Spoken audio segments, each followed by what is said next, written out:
ஓகேவா, கிளம்பலாமா? மாதிரி சொல்லிட்டேன்.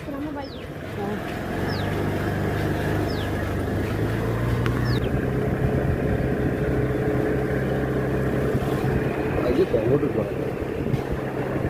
கலண்டு போய் விட்டுட்டு அது கூட தெரியாமல் போகிறானுங்க. வண்டி எடுத்தால் ஒன்றுமே தெரியாது. மாட்டிக்கான், ஒரு கால் கீழே தூக்கிட்டு உள்ள பாத்திரமெல்லாம் இருக்குது. அப்படியே போகிறானுங்க. அவனுக்கெல்லாம் என்ன ஆகுங்க கேட்கணே.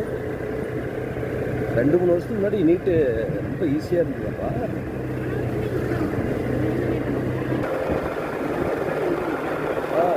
குமராவே அஸ்வின் படிக்கும்போது ரொம்ப ஈஸிங்கிறாங்க. ஓரளவுக்கு சமாளிச்சிட்டாங்க. அந்த பேஜ் எல்லாருமே போயிட்டாங்க அப்படிங்கிறாங்க. இப்போ நமக்கு மட்டும் ஏற்படும் சோதனை கஷ்டம்.